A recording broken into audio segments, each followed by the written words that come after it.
ये कहानी है दो दोस्तों की, और उनकी दोस्ती की शुरुआत हुई थी अभी कुछ दिन पहले हॉस्पिटल के एक कमरे से, जहां पर वो दोनों एडमिट थे। तो दोनों में से जो एक था उसको अभी कुछ दिन पहले एक पैरालिसिस का अटैक आया था, जिसकी वजह से गर्दन के नीचे की उसकी पूरी बॉडी पैरालाइज हो गई थी और वो अपनी एक उंगली तक नहीं हिला सकता था। और पूरे दिन जो भी नर्स उसके पास में आती वो उसको एक ही बात कहता कि मुझे कोई ऐसा इंजेक्शन दे दो जिससे कि मैं मर जाऊं, अब मैं और जीना नहीं चाहता, ऐसी जिंदगी का मैं क्या करूं। तो उसका जो दोस्त था उस कमरे में, क्योंकि वो चल फिर सकता था, तो रोज सुबह और रोज शाम को उस कमरे में एक खिड़की थी, उसके पास में जाकर के खड़ा हो जाता और अपने दोस्त को बताता कि उस खिड़की के बाहर क्या चल रहा है। बिल्कुल नीला आसमान है, सफेद बादल है, हल्की हल्की हवा चल रही है और कुछ पंछी उड़ रहे हैं। एक बहुत ही सुंदर बीच है जहां पर कुछ बच्चे मिट्टी के घरौंदे बना रहे हैं। कुछ लोग हैं जो वहां पर बैठे हुए बस समुद्र की लहरों को देख रहे हैं। कुछ लोग जॉगिंग कर रहे हैं, कोई एक्सरसाइज कर रहा है, कोई पतंग उड़ा रहा है। वहां पर एक आइसक्रीम की स्टॉल है जहां पर कुछ लोग आकर के आइसक्रीम खा रहे हैं। और सनसेट के टाइम पे जो पानी है वो पूरा गोल्डन हो जाता है और चमकने लगता है। तो शुरू में तो जब उसने वो सब बताना शुरू किया तो उसके दोस्त के ऊपर ज्यादा असर नहीं हुआ, लेकिन धीरे धीरे उसके अंदर जीने की चाह जागने लगी। अब वो सुबह का इंतजार करने लगा कि जल्दी से सुबह हो और मेरा दोस्त मुझे बताए कि आज यहां पर क्या हो रहा है।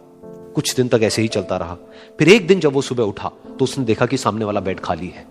फिर उसने नर्स को बुलाया और उससे पूछा कि क्या वो डिस्चार्ज हो गया है। तो नर्स ने कहा कि आपको तो उन्होंने बताया होगा, उनके पास कुछ ही दिन बाकी थे और कल रात को ही उनकी डेथ हो गई है।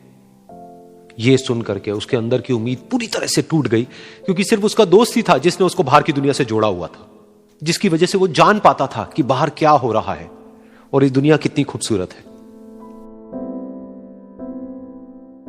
तो कुछ दिन तक तो वो रोता रहा और उसने जीने की चाह छोड़ दी। लेकिन दूसरी ही तरफ से उसके अंदर कहीं ना कहीं एक नई चाह पैदा हुई कि काश मरने से पहले एक बार मैं खुद अपनी आंखों से देखूं इस खिड़की के बाहर कि दुनिया कैसी है। जैसे जैसे उसकी ये चाह बढ़ने लगी, उसको अपने अंदर एक अजीब सी एनर्जी महसूस होने लगी।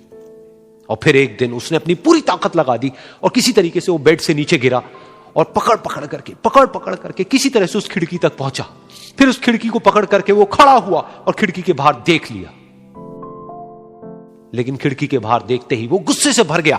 उसने जोर से नर्स को आवाज लगाई और जैसे ही नर्स आई उसने नर्स से पूछा, ये तुमने क्या किया, ये खिड़की के बाहर काली दीवार क्यों खड़ी कर दी।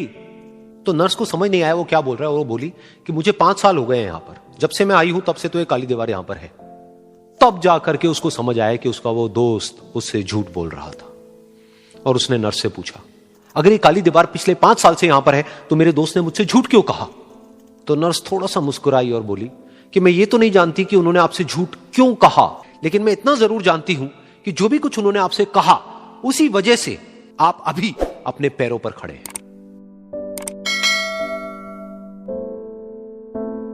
तो इस कहानी से हमको यह सीखने को मिलता है कि जो हमारे शब्द हैं, जो हमारे वर्ड्स हैं, जो हम अपने मुंह से बाहर निकालते हैं, उसमें इतनी पावर है जिसकी कोई हद नहीं है। वो किसी आदमी को गिरा भी सकते हैं और उसको उठा भी सकते हैं।